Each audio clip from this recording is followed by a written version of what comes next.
Kur një njeri i padenj ngrihet në një pozitë që nuk e meriton, gjendja e tij vetëm përkeqësohet. Kjo thonje nxjerr në pa pasojat që lindin kur një individ i paprashtatshëm merr pushtet apo autoritet përtej aftësive të tij.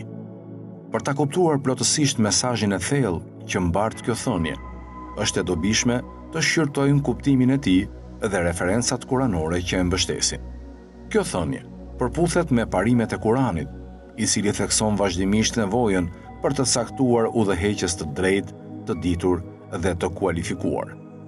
Allahu thot në surën Bekare, ajeti 247. Profeti i tyre u tha: Allahu e ka zgjedhur Talutin si mbret mbi ju. Ata thanë: si mund të ketë ai mbretëri mbi ne, kur ne jemi më të denjë se ai, dhe ati nuk i është dhënë pasuri? Profeti u përgjigj: Allahu e ka zgjedhur atë mbi ju dhe e ka shtuar atë në dije dhe në shtat. Allahu i ja jep mbretërinë kujt të doj. Ai është i gjithë përfshirshëm dhe i dijshëm. Ky ajet thekson rëndësinë e dijes, moralit dhe devotshmërisë në udhëheqje. Taluti, megjithse nuk ishte prej ardhje fisnike e as pasuri të madhe, u zgjodh nga Allahu për shkak të cilësive të tij të larta. Në të kundërt, kur një njeri i padenj ngrihet në një pozitë që tejkalon aftësinë e tij, mungesa e dijes dhe moralit sjell pasoja të dëmshme. Një tjetër shembull që e mbështet këtë parim gjendet në surën Kasas, ajeti 15.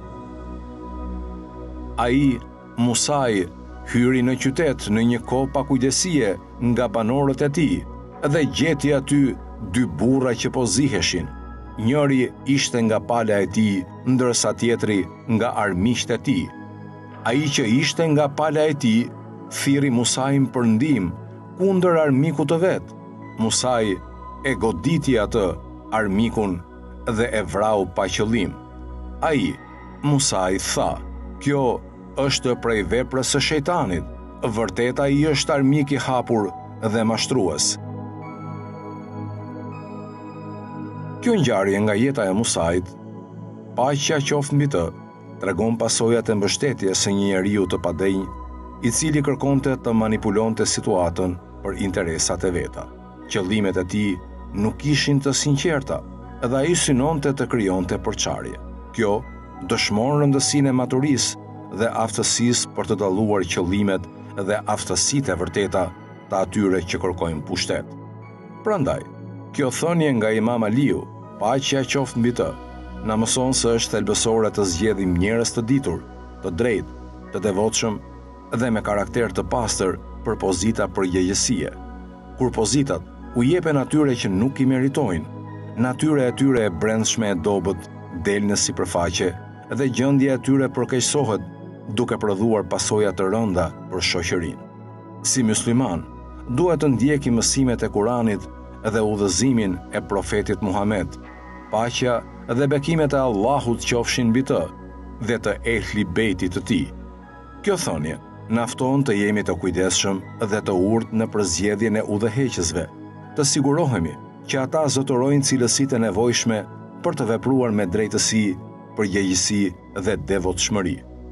Vetëm kështu mund të ndërtojmë një shoqëri të drejtë dhe të begatë në përputhje me mësimet e Islamit.